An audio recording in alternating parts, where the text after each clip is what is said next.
Salut toutes et tous. Alors, j'ai encore envie de vous parler de yoga et en particulier de karma yoga.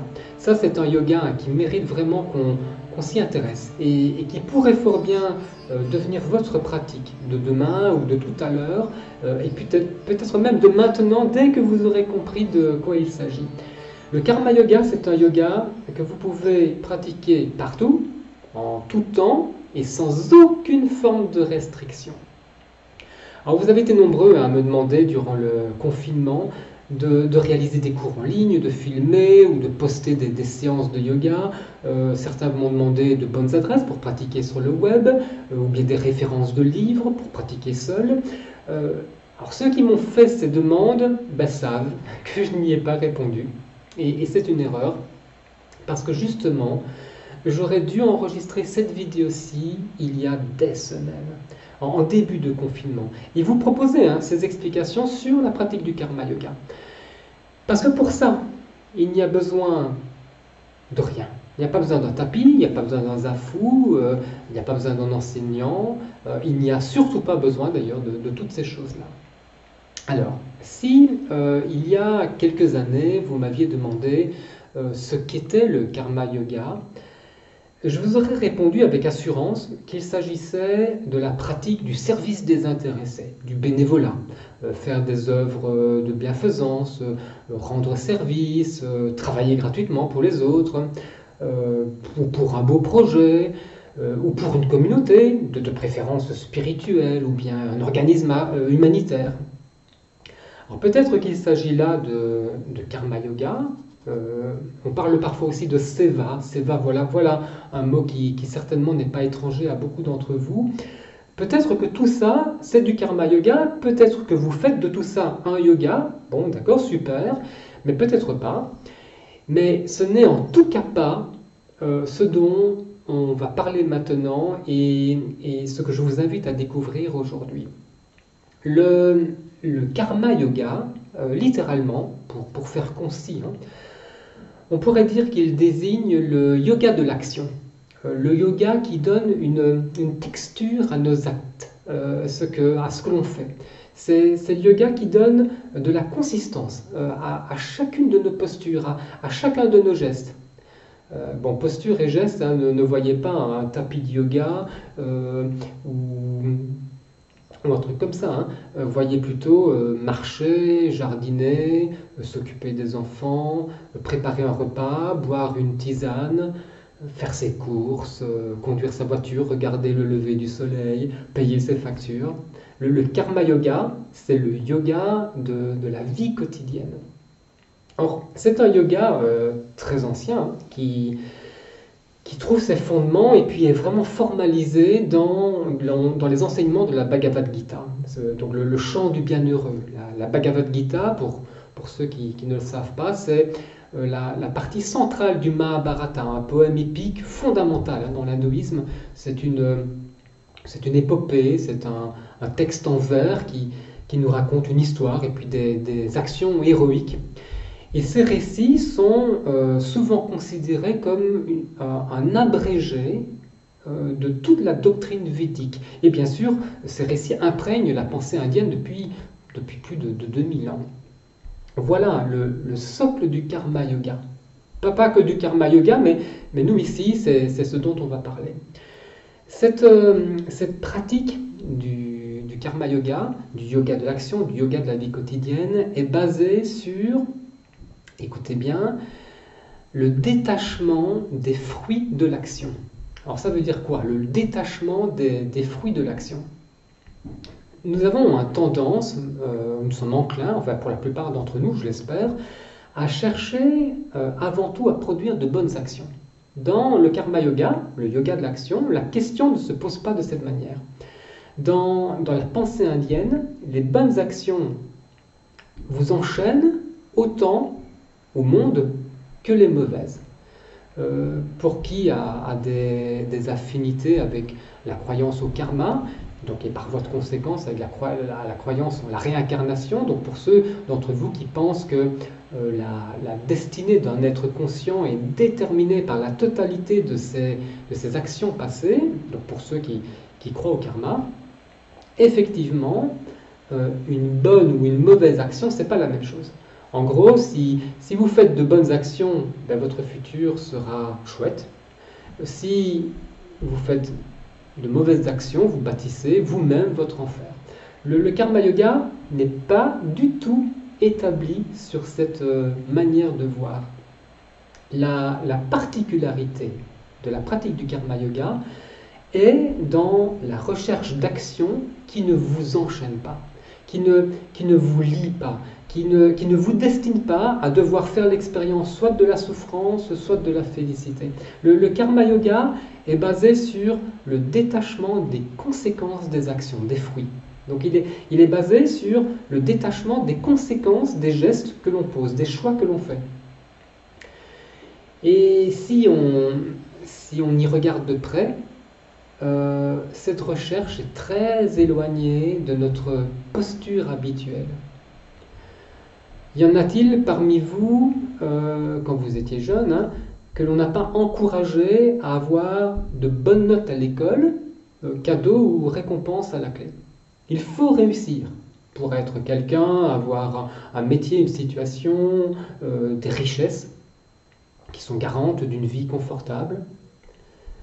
L'essentiel de nos choix, hein, de nos actions, de nos efforts sont assujettis à ce qu'elles nous offrent ou vont nous offrir en retour. On s'habille bien à la mode pour être regardé, respecté, aimé ou envié. On se lance dans des programmes de développement personnel pour grandir, se développer, pour exprimer qui on est en réalité, ou parfois, tout modestement, pour commencer à s'apprécier. Voilà hein, le contexte habituel dans lequel on évolue. En somme, c'est tout l'inverse du karma yoga. Mais attention, hein, j'ai une petite précision à donner. Ça, c'est important. Il ne s'agit pas de ne plus rien faire, hein. Ça n'a absolument vraiment rien à voir. Hein. On parle de karma, donc de karma yoga, de yoga de l'action. Ce n'est pas du yoga de la passivité ou de l'indifférence. Hein. C'est un yoga qui, quand il doit l'être, est vif, vivant, engagé. C'est un yoga par l'action et non pas un yoga du renoncement ou un yoga de renoncement aux responsabilités, mais pas du tout, hein, pas du tout. Dans la Bhagavad Gita, il est dit « Tu as le droit à l'action, tu te dois à l'action. » Avoir des bonnes notes à l'école, t'habiller tendance, travailler au secours populaire, te mettre au service d'une communauté, militer pour les animaux, pour l'environnement, prendre soin de la famille, réaliser des pratiques spirituelles, prendre soin de ton corps, que sais-je, hein. Tu as le droit à l'action, mais seulement à l'action, et jamais à ses fruits, jamais donc aux conséquences de cette action.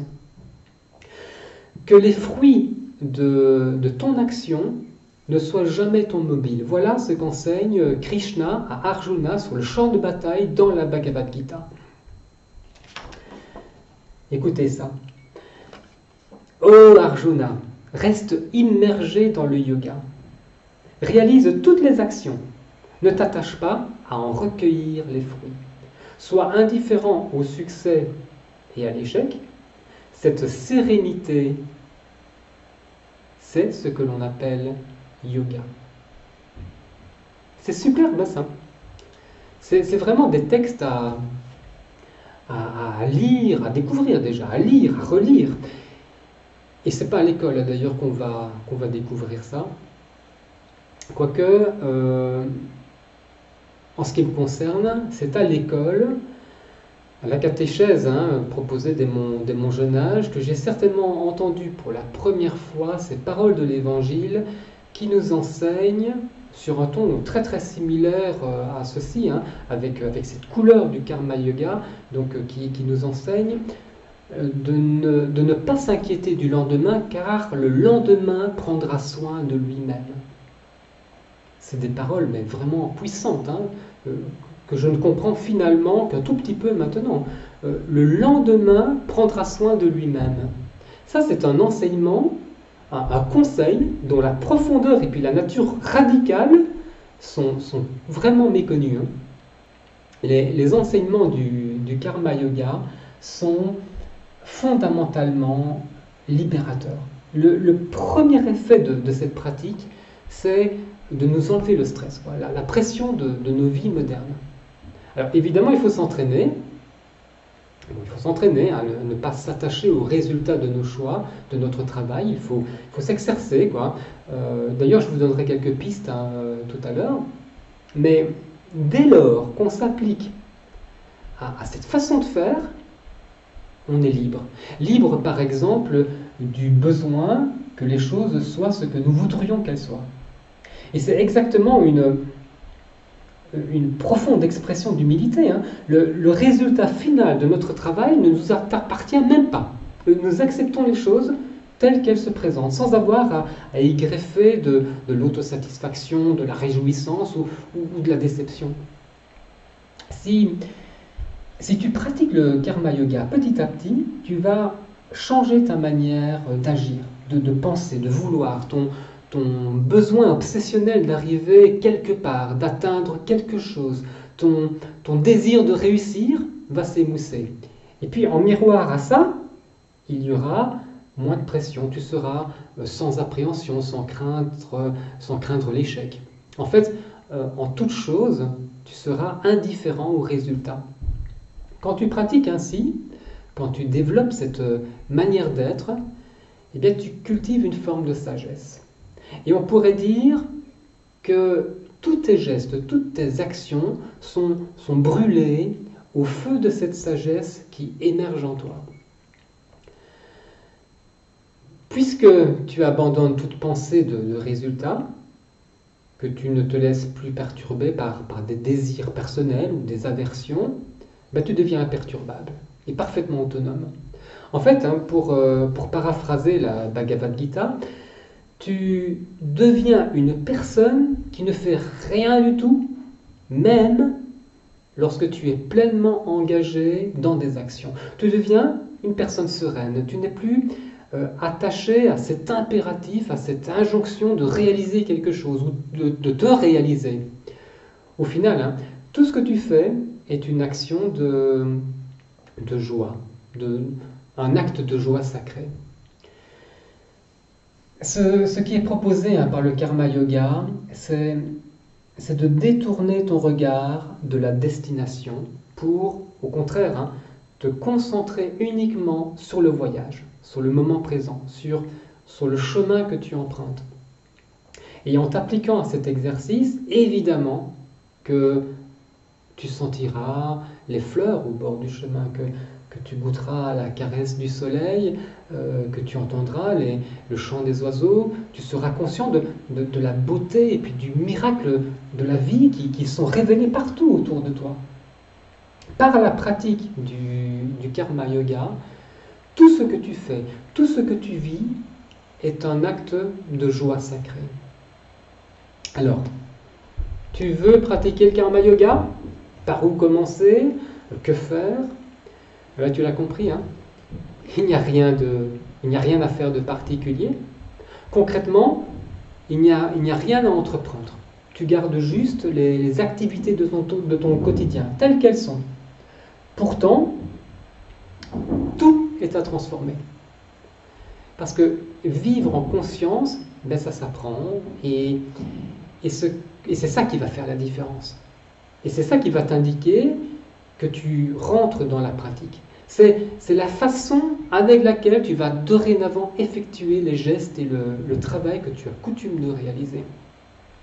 Alors je vais vous donner des pistes à suivre. Il y a pour le Karma Yoga 3 principes à appliquer. Oui, juste encore un petit développement. Le Karma Yoga, après je vous donne les principes. Hein.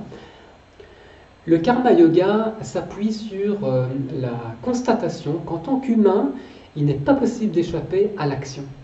L'action, le travail est indispensable, ne serait-ce que pour se nourrir. Et à contrario, l'inaction laisse le champ libre aux forces débridées et délirantes du mental.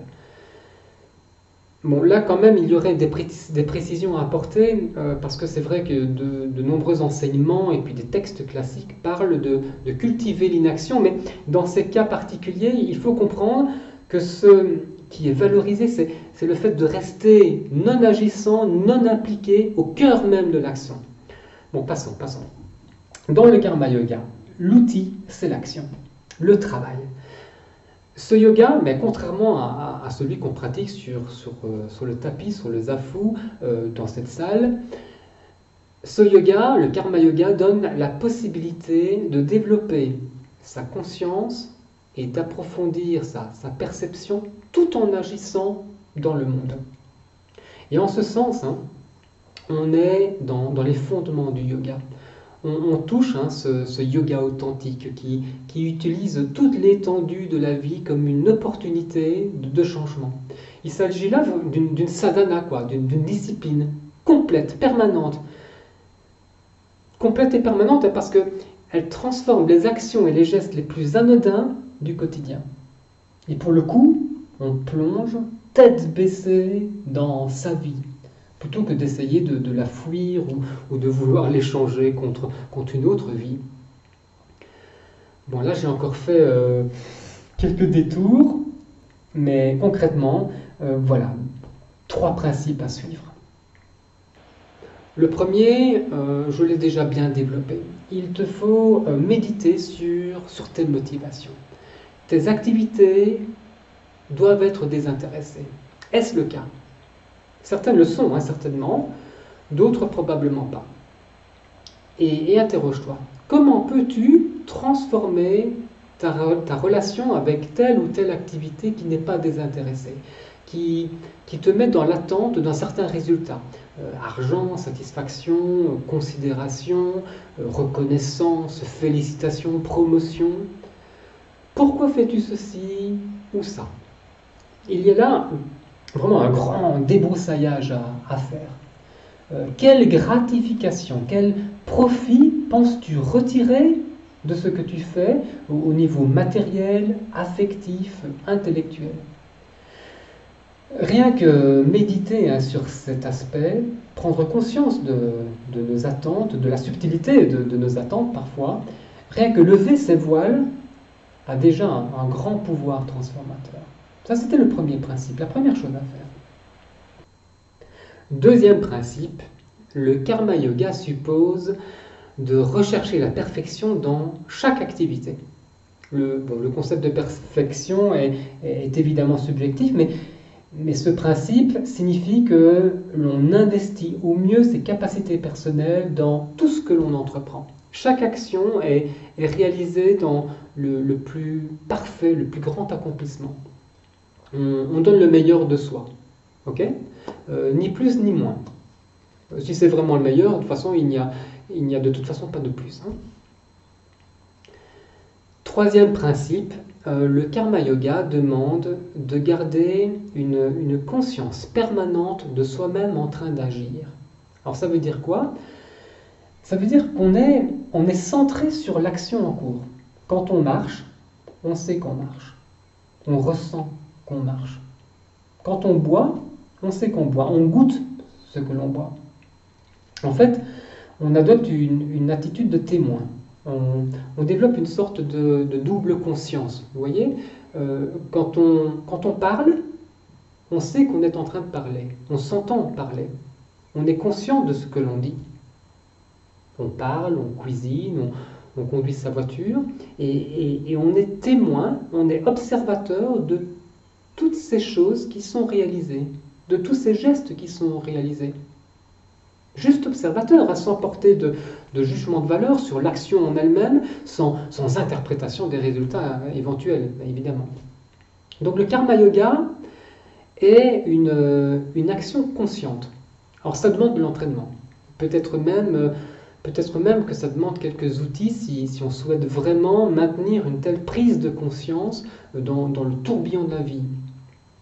Mais commençons petit, et puis exerçons-nous lors de gestes simples qui ne prennent pas trop de temps, qu'on réalise automatiquement.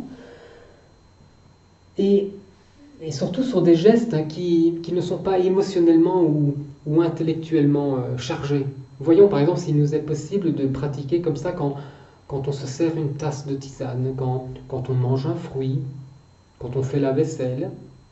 Et puis voyons si c'est toujours possible dans des activités plus complexes, émotionnellement plus lourdes, comme faire les devoirs avec les enfants. Je prends cet exemple parce qu'on est en confinement Covid-19, et faire les devoirs avec les enfants, c'est parfois un karma yoga, mais de très très très haut vol. Voilà, petit à petit, installons le karma yoga dans notre quotidien. Et puis, identifions aussi les obstacles rencontrés. Ce yoga est exigeant, parce que, bon, entre nous, dans la vie de tous les jours, nous sommes souvent pris par le temps, par l'obligation d'agir vite.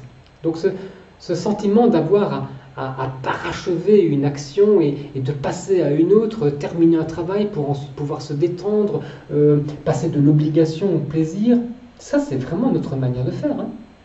D'ailleurs, l'exemple de faire la vaisselle que j'ai donné tout à l'heure, bon, il est excellent, mais finalement c'est pas si facile de pratiquer le karma yoga quand on fait la vaisselle.